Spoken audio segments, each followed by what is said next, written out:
What is going on, miners, and welcome back to the Hobbyist Miner channel. Today, you guys are in for a treat. We have a guest today. We have the owner of GPURisers.com, Vistang. Welcome, man. Thanks for having me. Excited. So, we're going to kind of dive into some fun questions today, guys, talking about GPURisers.com. We're going to talk about business. We're going to talk about logistics. We're going to talk about hardware and quality and GPU risers and kind of flush this out. GPU Risers is not a new brand in the scene. I'm super new. I've only been in the scene for maybe, I don't know, 14 months now. And GPU Risers, and GPU Risers has existed the entire time I've been in the scene. So it's nothing new to me, but you guys had to start somewhere at some point. So give us kind of the rundown. When did GPU Risers start and why did you start this company? We started about 2 years ago. I would say maybe 18 months to 2 years. It was kind of a rocky start. I didn't really know if it was going to go anywhere or anything. Okay. It kind of started as a hobby. And the way that it started was right when the Radeon 7s launched, I was lucky enough to get a couple of them, but it was also during a period of mining where it wasn't so profitable. And I think each Radeon 7 at the time was $699. And at that time, that was crazy for a graphics card. Yeah. And prior to that launch, we had 1060s, we had a whole bunch of 470s, 570s for Ethereum mining. And so when we were buying risers for these, we would buy packs of risers off Amazon, and there would always be one dead. I don't know what it was, but we'd always have 5 working risers, and if we wanted to return them, we would have to, return all 6 and then get another pack and kind of just hope. And with the Radeon 7s at that price point, that's where I was like, I need to find the best risers for this because, my experience and, the experience with the team, the weakest point in a rig was always the risers. I don't know what it was. Troubleshooting always came down to it's a bad riser. How do we fix this? And it was always just getting a new riser. We don't know why it's bad, but it's bad. So with the Radeon 7s at that price point, we decided we're going to search for the best risers. And that's where we looked, and found manufacturers that made these in bulk. I think total we had about 50 cards, so we were buying 50 of them. And we got all the same models. And, well, not 50 Radeon 7s, but I was 50 like, wow, total good cards. for you. Yeah. But we wanted to make sure those cards were on good boards and we were willing to pay a little bit more for the higher quality because we just weren't getting them on Amazon at the time. So at that point, we had to order a whole bunch, a lot more than we had. And I was like, well, maybe we could try to sell these because they're not on Amazon or anything like that. And that's kind of when I reached out to I think you mentioned it the other day on one of your videos of the small YouTuber, Red Panda Mining. Yeah, small guy, yeah. Yeah, just a small guy. But at the time, he had about 8,000 subscribers. And I was like, hey, would you like a sponsor? I'm Michael, and my company's name is GPU Risers, and we sell GPU risers.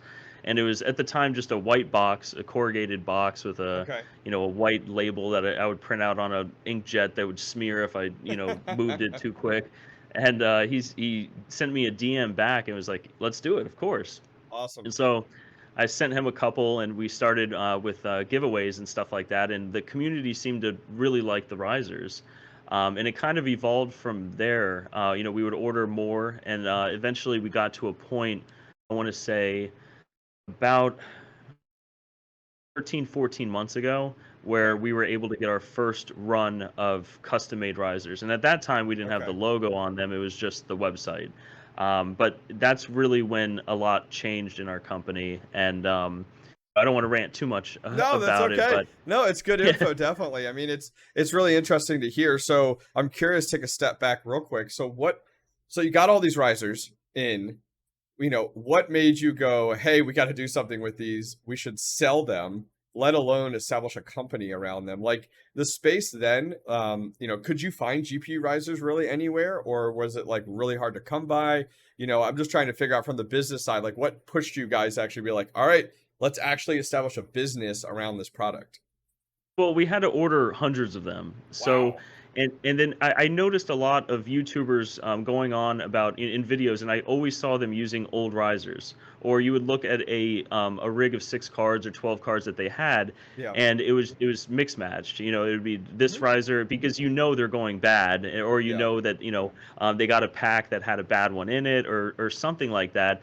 And that's why I kind of just one night said, I took the shot and sent Red Panda. I think it was an email at the time. It was before we were connected on Discord or anything like that. And thought, what, maybe we could sell these things because again, they didn't have this version on Amazon at the time. Okay. Then I kind of thought, maybe I'll just gear it towards, I don't want to deal with Amazon, I don't want to drop ship, I don't want to Yeah. sell Yeah. them on eBay or anything like that. So I was like, let's just do it through a YouTuber. And Hmm. that's really how it all started with Red Panda Mining, and the community loved them, and so we just kept ordering more until we got to that point where we could get full custom boards made. That's awesome. Yeah, very Yeah. cool. So, in the current state of things, you said we a lot. So, um, what was your original team size, and is that still the team size, or has that changed over the last 14, 15 months? It changed. It started just me with the mining Okay. equipment. Right before I started this, I was doing mining with a friend of mine that Okay. I met in school Okay. and in my undergrad. And he and I started mining, and that's how we got into cryptocurrency as a whole back in 2016. And so when I moved locations, he stayed in the city. So when we moved, we kind of split our mining farm, Okay. and once we split our mining farm, that's when well, I'm sorry, I think I messed that question up completely, but No, you're um, you're you're good. So you're explaining definitely details there. So we were talking about the size of the company when it started versus where it is now when it comes down to the amount of people that you have kind of working on this. yeah, so it started with just me, and then I Yep. brought in my friend again. That even though we went our own ways with mining Yeah. and everything like that, I brought him in for customer support. Okay. And he right now he does full-time customer support for GPURisers.com, Wow. and we continue to mine together. We have a couple projects going on and things of that nature, but the I did bring someone on before that, and I'm not sure if Okay. he wants me to say his name, so I'm No, just going that's to use his fine. Discord name. But Yep. his name is Satoshi on Okay. Discord, and he lives in the United Kingdom. Nice name. And I Nice name. needed someone to Yep. do, yeah, I needed someone to do customer service, and it was so hard to find someone to do that when you're such a small company because Yeah. you don't even need someone that's part time. Yep. And so I connected with him on Discord, and he was, just mining along while in Hmm. school in the UK. And I'm like, how would you like to make a couple bucks? It's not Yep. a lot at all. I Yeah. think he was picking eggs on a farm in the UK or something, and Wow. it was the weirdest thing. It was the absolute weirdest thing, but we have a great friendship now and business relationship, and so he started first, and then we got a full-time customer support. And the reason for that is because he started after I told him, do you want to deal with customer support and everything like that, it kind of evolved in like, hey, do you want to start selling products over there?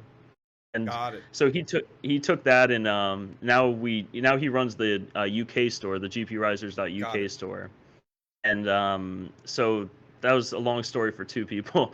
No, it's We also okay. have we also have an engineer who also packs, does like a lot of the shipping and stuff like that. Okay. And we have two part-time customer support. Wow. We emphasize a lot on customer support. That's a big thing with Yep. GPURisers.com. So our team total, I guess, would be five, including me. Okay, hey, that's huge, especially for a short amount of time.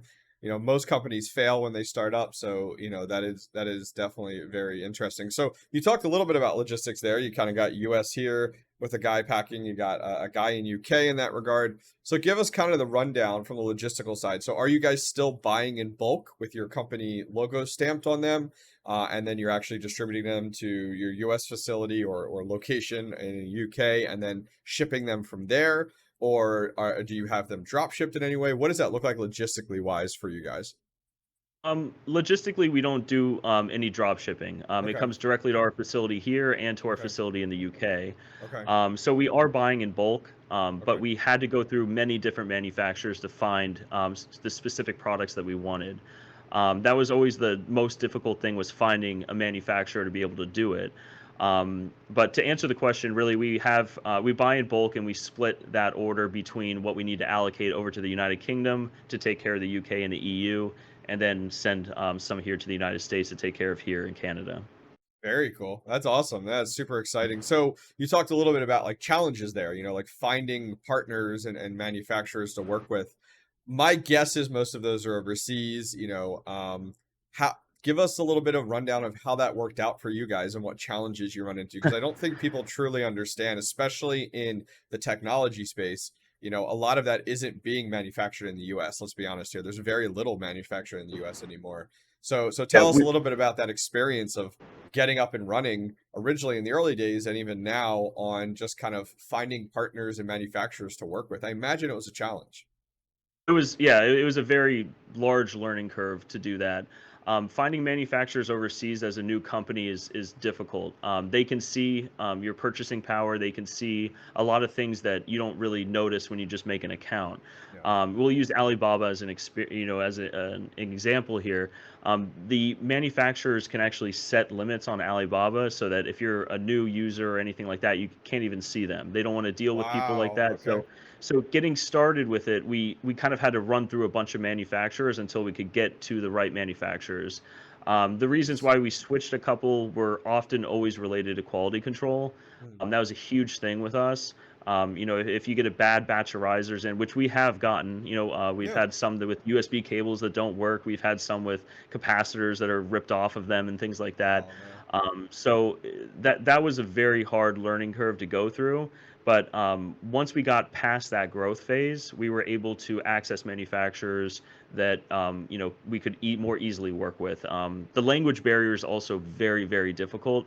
Trying to explain what you want done on Yeah. something, it can be very, very difficult dealing with manufacturers like that. But now we're happy with the manufacturers that we have. We have one manufacturer for all of our risers now. Okay. We have a manufacturer for our splitters, for our fans, and SSDs, frames. They're all different manufacturers. Whereas before it was kind of like just one manufacturer for everything, and you don't really know where it's coming from. So Got it's it. really hard to, nail down quality control in the beginning, but now I think we're doing a pretty good job of it. Awesome. Yeah, great explanation there. Yeah, it's always interesting to see kind of the behind the scenes thing, especially when you're in the technology space. It's very hard to come by that type of stuff, especially right now, supply chain, which on that topic, we'll kind of chat a little bit about that, throw that in there.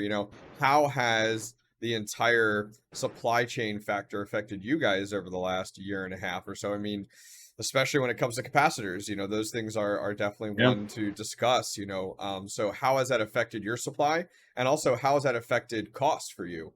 Because at the end of the day, that's probably cut into a lot of your profit margins. Yeah, costs have definitely gone up on risers. Or all the parts that go into risers, even just materials, for Yeah. splitter cables, everything across the board. I mean, everyone sees it going on now. Yeah. And right after we started, not right after, I want to say about a couple months after we started, that's when COVID kind of was in full effect, really. Okay. The supply chains were kind of weird when COVID started. It seemed like everything was fine, but you saw these cities in China and all over the world shutting down, Yeah. and then kind of the tidal wave came. It was like the Yep. tidal wave after the earthquake type thing, and that was just a complete nightmare trying to deal with that. That's really where I learned the most about business and about supply chain. And I'm kind of glad I went through that in the beginning, because in my head I'm thinking like, okay, well, what's worse than COVID? So I don't want to Yep. think that something else is going to be coming up, but Sure. um, but the probably logistically, the most difficult was shipping. Okay. It was always the most difficult because, especially starting out, we have to have everything air freighted over here. We don't have our frames air freighted. It's very expensive to have products, um, you know by air over here. To get, especially in bulk, ordering that much, it's all by weight. Whereas containers on ships are volumetric weight, so it's very Correct. cheap to ship But that it way. takes significantly Um, longer though if you go with container yeah. sizes, and that's the hard part. Yeah, it's a whole different ball game when it comes to the containers and everything like that. The one big thing that was the most surprising to me was the power that Amazon really had. I learned a lot about Amazon through, the logistical supply chains that China was having, and I I don't know. I don't want to go into too much depth with it. No, I'm go not a for it. fan of Amazon. I'm not a fan of Amazon really. I don't. Okay. It'll probably be pretty clear after this video. But they actually were limiting what could be picked up that were not Amazon shipments. Okay.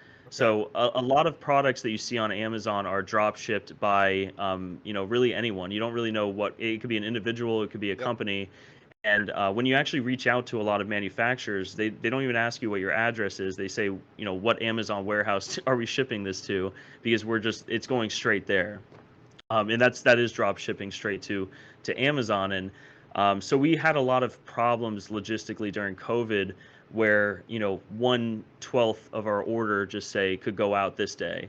And then, but the next day was all Amazon, and then we had to wait. So we would get some in, and then, not, and then once you break up that whole order, it makes, shipment so confusing for, whether it's DHL, FedEx, UPS, whatever it may be. All of a sudden, one tracking number split into, all these different, delays and everything Yep. like that. Yeah. It was just a nightmare. To put short, it was a nightmare, but it was a good insight to see, how the supply chains work. And I'm kind of glad it happened early on so I can learn Yeah. it. Yeah. Definitely. But it was definitely it was a fun ride.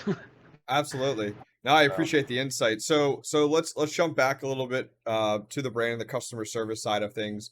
So give us the life cycle of an order for GPU risers. So Hobbyist Miner jumps on your website and I place an order for your brand new 10 capacitor GPU risers on the website. I click buy, I put in my information and I purchase it. I get an email. What happens then? Kind of give me the rundown from start to finish. well, we get the orders received on our end, and Okay. we usually, I want to say it's 99% of the orders that are placed are shipped within 24 hours. So if Okay. you order before 5 p.m. Eastern, it will go out the next day, unless there's some kind of issue. If there's storms or something where UPS can't pick up or the Okay. post office can't pick up, things like that come up. But to answer your question, the orders received, it goes to our shipping department. There's actually 3 people that will kind of deal with shipments, including myself. Okay. And so whoever gets to pack it at that time when the order comes through, it gets put out, and we wait for UPS to come pick it up. Yeah. We do UPS ground shipping now. That's the only shipping service that we have. We're looking to implement air, but especially there's no standard rates, flat rates, so it's Yeah. hard to find like a fixed rate to give a customer on it. Yep. So we are sticking with ground shipping now, but kind of veering off the question a little bit. But No, it's the okay. life cycle of the product doesn't ever really end. And what Okay. I mean with that is once you get the products in and you're using them, whatever issue you might have or whatever questions you might have, we have dedicated support staff, including myself. I'm on there too. We recently launched a Discord, and through there you can open up tickets. There's general chats, things like that, where you can always go and even if you don't buy products from us, you can go on there and ask questions, and there's kind of a community there to help you. So there's no end to the life cycle. I would like to Sure. say, I guess, is that the Smart. support Smart. is always there for you. And we all only offer a 30-day warranty on the risers, Okay. because I think you've probably seen some photos of how people store these outside. I've seen ones outside before, racks outside, Yep. and so it's Yep. like, we don't know how people are setting these things up. Yep. But we always tell our customers. I don't think we've ever actually enforced the warranty unless it's been like over a year or something like that. So yeah, the life cycle of the product is pretty standard, I guess. We receive it, we box it, we ship it, and we help out with whatever questions, whatever the customer needs after. Yeah, no, putting all favoritism aside or anything like that from my perspective, working with your team, I've always seen you guys do really well with like somebody has an issue and you're like, hey, just give me your address. I'll send you new ones. Like it's just Yeah. that mentality, which I think has worked really well. Like you're negative against Amazon. I love Amazon. I live and breathe Amazon. But that's one thing they do really well when it's like you have an issue, they just take back everything. So like Oh they yeah, just kind of went that mentality, and that's straight customer service focus, which is awesome. And I think you guys yeah. have adopted some of that mentality or been forced into that mentality because that's your customer mindset now is, but it works and it brings that longevity, which is I think awesome. So talking about customer service a little bit, and talking about the riser itself, I'd love to know like what are some of the biggest issues your customer service team runs into aside from shipping? Because those are all the factors that you can't deal with. Like it's lost. They Yeah. said it was at my door. It wasn't. When it comes down to the hardware side of GPU risers itself, we'll talk about that product itself. What is the biggest issue just across the board? It doesn't even have to be your brand, but for GPU risers, what's the biggest thing that people run into? What fails, or what's the biggest challenge with the GPU risers? The biggest challenge we have is just educating the customer. Okay. A lot of people that do buy the products, they're buying. We only market through YouTubers. Okay. We don't pay for advertisements or anything like that. Actually, I think we did pay a little bit to Google Ads to try it, but we Okay. primarily only market through YouTubers, Yep. and Thank you, so by the way. yeah. But so you, actually no, thank you, because you guys are the ones that are educating the customers. So they're finding the products through you, and you're educating them on how to use it. But that still is kind of a more difficult Yep. aspect for our customer support. We get a lot of questions from people. It's their first time mining. They saw a video from the Hobbyist Yep. miner and they're like, I want to be that guy. So Dang let me go that on guy. Dang that guy. gprisers.com and buy a pack of risers, but they're not sure. Really how many they need. We've had people buy, a pack of 6 thinking that it was, or no, there's 6 packs of 6 thinking that each one was one. Wow. We've had people, ask, oh, do we use both PCI connections and a Molex connection to power it? Yep. We've also had, a lot of people say, does this work with this card? Or do I need more capacitors for this card? Things of like that nature. Okay. So really it comes down to an educational standpoint on, educating the customer and consumer on what product they need, why they might need it, and things of that nature. But we've also started our YouTube channel, and we're slowly growing that, trying to bring a little bit of education like you guys Yeah. do as well. So that's probably the most difficult. That's a very long answer to that question, but yeah. No, it definitely makes sense. I mean, it's the market, like this market and this scene is very niche. Like, it's not like you could just spend an hour on YouTube and you're good to go. Like, that's not Yeah. exactly how it works. Like, that's a lot of time spent even before you build your first mining rig. I mean, I deal with that all the time. I see people in comments, "Hey, I've been watching you for 12 months. I finally decided to build my mining rig." That's a great example of just the comfort that's there. So talking about your GP risers, they've evolved over the last even year that I've been in the space. I mean, they had X Yeah. amount of capacitors when I started, and now you guys are up to 10 capacitors. So tell us a little bit about the evolution of your GPU risers and then how we got to the current model. The evolution started right at the version 9 risers. Okay. They had version 9S, and things of that nature, but we started right at 9, and that had 4 capacitors on it. Okay. It had a small clip on the back that always ripped off my fingernail, Oh, I hated and so those. I hated yeah. those. Yeah, that was so harsh. Yeah. So we started with those, and then there was an older version with a butterfly clip on it, and I was like, Yeah. but I think it had 4 capacitors, but it was just an awful board. It Okay. just the DOA rate was huge on it. So Oh, um, we first started with the version 9 risers, not branded or anything like that, with the clip that rips your fingernail off. So we started with that one, and then as we got more orders for them, that's when I could kind of start talking to the manufacturers, like, hey, can you put this clip on this board? Can you do this? Can you do yeah. that? And it was a bunch of, I'm not an engineer by trade. I'm pretty good with electronics and everything, but Sure. at the end of the day, it's the language barrier again. Dealing with them was very Yeah. difficult. So it was a bunch of Photoshop pictures of what I wanted. Really, it was like, can you move this over here? Can you move Yep. that there? Can you and a lot of that. Um, so after we got the 4 capacitors going, that's when we got our first whiteboards printed with our website on it. Ah, okay. And so that was a huge thing for us. I didn't really at the time think that there was any other branded boards. You had some name brands making boards, but it was always, drop shipped to Amazon. Yeah. That's really Yeah. what it was. It was never, full custom runs made. So after we had the website ones made, that's when we kind of switched manufacturers. The quality wasn't there. It was every order that we placed seemed to have some kind of issue, Okay. and that's where we kind of ate a lot of costs. There was a whole lot of product that we had to just recycle. It was not. It was to the point where it was like, if we sent it to someone, it was, with the DOA rate high, and it's just a generic riser, and You're it's asking for it, trouble, it, yeah. yeah, exactly. So we switched manufacturers, and that's when we added the A capacitors in. Okay. We always saw the A capacitors floating around, and it was always kind of like, why is that necessary? That's a big question that we That get was one of to. my questions, yeah. Yeah, Absolutely. yeah. And I'll let the engineer deal with the specifics of it, but the A capacitors are better for higher end cards. Got it. And so, but the A capacitors that we saw were only powered by a single 6-pin on the back. And that's the best way to power a riser. Yep. Molex. Yeah, I power some with Molex. You heard it because here I first, use, folks. You heard it here first. yeah, yeah. But the Molex connections on very low powered cards, Yep. and it's just when I'm using an ATX power supply, and it's like I don't want to deal with splitters and everything, so I'll just use the Molex. But all the 8 capacitor boards only had that 6-pin in the back. And our customer base is geared towards miners that got into mining. Probably we've really have customers that are old miners, new miners, but a lot of the miners that we a lot of our customers that are miners, they're all miners, but a lot of our customers are at home miners. Yep. They're not using Octaminer cases, they're using open air frames and stuff Yep. like that. So we wanted to leave that Molex connection available to them. Okay. So, but none of the 8 capacitor risers that were out there really had that option to have Molex and 6-pin on the side. So that's when we first designed that riser, and we wanted that to make sure that it was the same exact riser as the 4 capacitor, but it was an 8 capacitor version, but it again had the 3 connections available.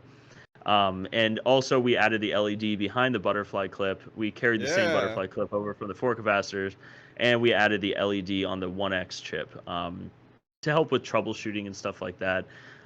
So that was the 8 capacitor. That was probably that was the biggest change for us, really, was that product-wise. Then, of course, we just released our 10 capacitor model.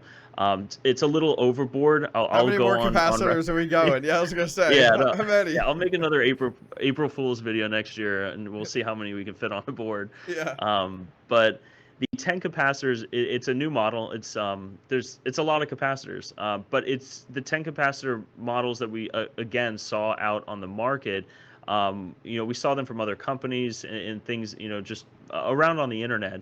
But again, they didn't have the Molex connection on the side and everything like that. And we're like, what, if we're going to do like a new flagship riser model, we're not going to do Molex. We're going to do away with it, and we're just going to stick the 6-pin on the back. Thank God. Thank And God. we're going to add the temperature boards to it, and we're going to add. Awesome. Yeah, we've seen that on a couple other models.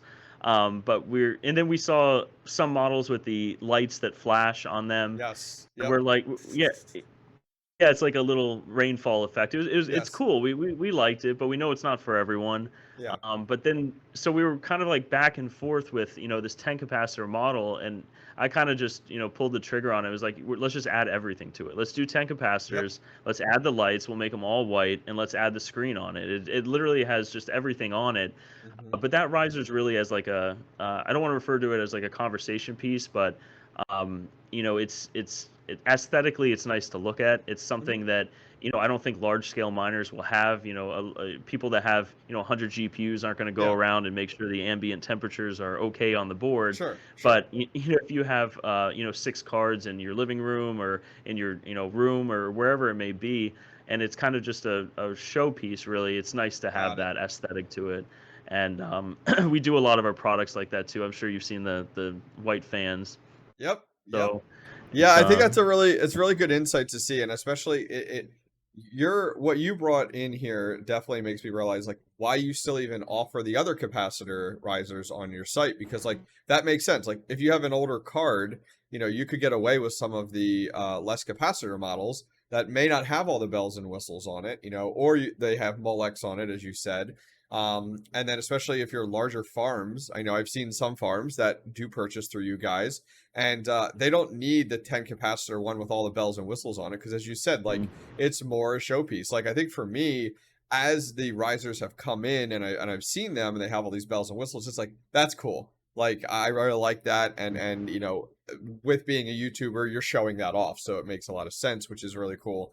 But yeah, if I was to buy 500 to 1,000 of these, I'm not going to go with the flashy ones that are more expensive because there isn't really a need for it. Like, but for me, you know, a few times a week, I'm doing an inventory check on my rigs, which not everybody does, and I might be anal, but seeing those LED lights on there, knowing that that connection's good, seeing the ambient temperature in there to make sure, like, holy cow, why is that one that temperature versus that temperature? Those are nice little perks. So I didn't realize any of that, and so I appreciate you definitely bringing that to the surface there. So moving on here a little bit, lots of questions still to go, and we've kind of chatted a little bit. We'll jump ahead a little bit here. So what product in your current product line was the biggest headache to bring on board? Like, which one was like, I'll never do that again? I don't know if I'll never do that again. I don't know, but I'll probably say the fans. Okay. I know it's weird, and that's probably not the product that a lot of people would think. Mhm. That product is the one that took the longest by far. Really? Okay. Yeah, it took forever. It was a lot of going back and forth, and you know, all the products that we introduce are products that we've probably come into issues with, and we want to make a better version of Yeah. that product for Yep. customers and for miners.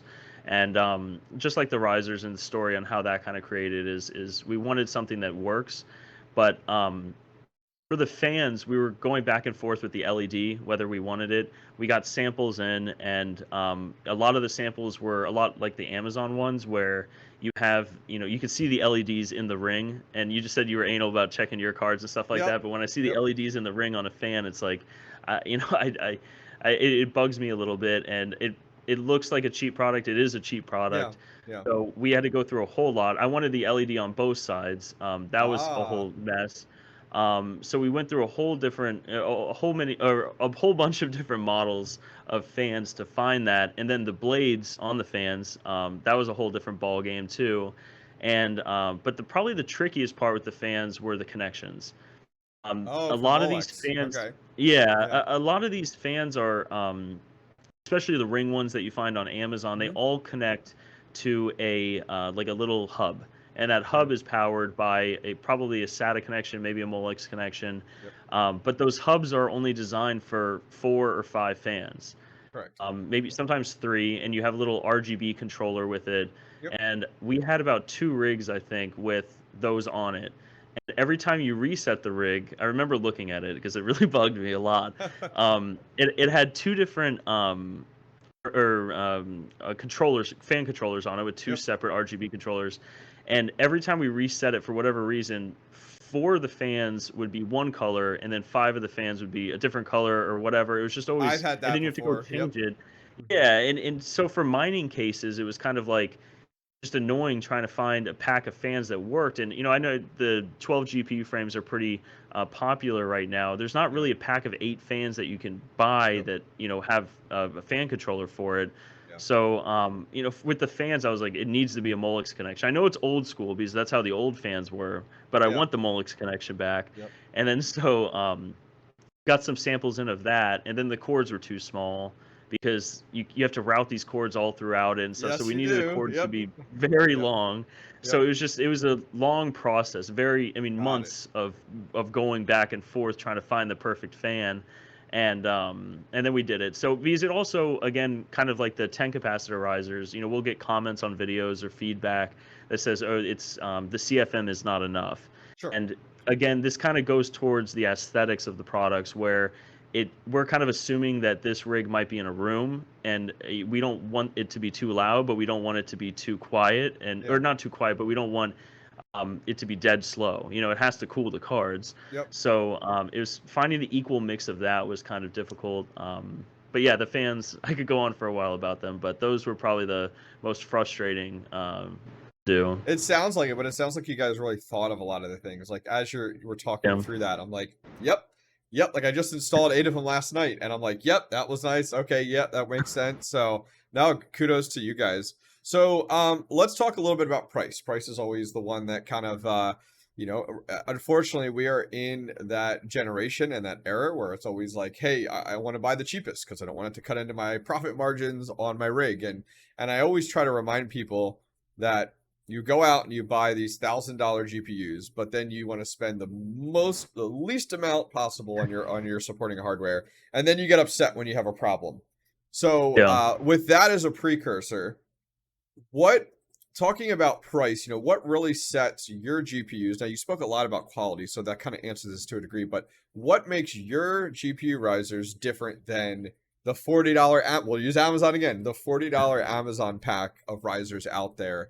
So yeah, give us the speech. Go for it. That is a question we get a lot. Yeah. There's no going around it. We're not competitive on price, and we're not trying to be. So with Amazon risers, you're buying from people who drop ship. Okay. There's no support. You buy risers, and they might work. You might get 6 or 12 that they all work just fine. Yeah. And what I would always tell people when we first started is it's going to be more expensive, but you're guaranteed 6 that work. And if you get one that doesn't work, you still have 5 GPUs that are up and running. And especially in these kind of markets with these types of cards, some graphics cards can make, $4 or $5 a day. And if you have to return all 6 risers and get 6 more, then you're going to be down that time. Whereas with us, you can work, with us, open up a ticket on Discord, and we can send you a replacement right away. So it comes with the brand as well and the customer support. And that's where Amazon really lacks on this. Amazon's just a marketplace. It's not a company. So, and also, again, the quality, going back to the quality, when you do private runs of these for a company, the quality control is much, much higher. When they do these mass, orders for Amazon drop shippers, the quality is just not there. And, back when I first started mining, the most expensive cards, really, I mentioned the Radeon 7s, and that price blew my mind. And now we see a 3090 Ti, and it's like, oh, the Radeon 7s looks pretty good now. Yep. But we were putting on cards that were $250, $300, and they were making $1.50 a day. So back then, I can kind of understand where, why would I spend, $4 more a riser on a higher quality one when the card's not that much, and it's not even on a frame. It's zip tied to a metal rack because there weren't frames, or if there were frames, you made it out of something like that. yeah, you made it out of squared aluminum or wood or something. So it's like it didn't really make sense back then. You could go through a whole bunch of risers and not really care, but in today's world with the graphics cards that you're putting on these are really high dollar or high dollar ticket or high ticket. I'm jumbling up tonight, it's late, but very high in cost. Yeah. And so when you're putting $2,000 cards, 3090s on risers, arguing about $3 per riser, I think Amazon is what you said, $40. Yeah, somewhere around there. Yeah. Yeah, a pack of our risers with a coupon code is about $53, and free shipping, and so really that comes to about $2 more per riser, and that is a question that only the consumer or customer can answer for themselves. Do you want the support? Do you want to make sure that you pay for 6, you get 6, and you have support for that? If you buy from Amazon and a couple months down the line one of those risers doesn't work, that it's more than likely that drop shipper is still not selling on Amazon. Okay. So Yep. That's true. yeah, That's true. yeah. Yeah. So it kind of just comes down to the customer and what they're looking for. We're not geared towards people that are trying to save every penny on everything. It'd be kind of, they're not going to have 10 capacitor risers and still be zip tying these things to wire racks and stuff like that and having them outside. But yeah, that's really what the difference is in our risers. Awesome. No, that a great answer there. So I think the last question I have for you today, you recently released as well your thermal pads, which was awesome. Congratulations on that. Thank What you. product would you love to bring on, regardless of the logistics? Is there a product where you're like, I've always wanted to do that, but that you'd love to add to the GPU Risers product family? I would definitely say power supplies. Oh, very cool. We've looked into it a lot, and Yeah. we've chosen not to do it. Okay. I don't want to say we'll never do it, Okay. but it's when you're coming down to power supplies, the quality has to be so on point with those. Oh, yeah. And we've worked with a couple manufacturers that, you know, do produce power supplies, and no matter what we did, they were just all, you know, horrible, to put it frank. But you know, if people are familiar with a lot of the larger power supply companies like EVGA, and stuff like that, and or companies like that, they're all not rebranded, but I guess white labeled versions is the better way Yeah. to say it, of Superflower power supplies. So if we ever get to the size where we can do a deal with Superflower, if you're watching this, There you go. GPU Riser would be very interested. But we're not going to work with manufacturers that are not already, you know, working with companies like EVGA and stuff like that. So, but yeah, power supplies would be great, because that's always a problem. I feel you need Yeah. so many modifications. Whether it's a server power supply, you need a breakout board, then you need PCIe cables, and then if it's an ATX power supply, then you need, you know, tons of different cables, splitter cables for it. You have another CPU port that you're not going to use. Not enough. You know, just not enough VGA cables. I think that like a 1300 watt EVGA has 6 available, 8 pins Yep. for VGAs, and Yep. we would really like to make a mining specific power supply. But again, that's if all of the things that That came would with be it weren't a awesome. factor. Yeah. That would be Uh, awesome. The but closest thing I've seen to that is one bot with Superflower they have where all their connectors are like generic, like they all have the mm, same plugs in the back, and I was like, this is amazing. But then once again, they only give you X amount of cables, so you're like, come on, yeah, like I'm a miner, I need a ton more PCI, no, the VGA ones. I don't need, you know, multiple CPUs, stuff like that. So that would be really cool to see, especially on the modular side. There's a lot of mining power supplies out there, but they're not modular. So you end up yeah, with like a bazillion extra cables or a rat's nest or something like that. So that would be awesome to really see, you know, in the future. But as you said, there's a lot of quality issues and risk. You know, yeah, now you're talking about providing power and electricity to the actual GPUs and everything like that versus just a supporting hardware like a GPU riser. And there's risk yeah, there and liability there and everything yeah, like that. So I can totally understand that. Awesome. Well, I think that's going to go ahead and wrap things up today. I do appreciate you coming on and giving us the yeah. rundown. I learned a ton. Hopefully, my audience learns a ton.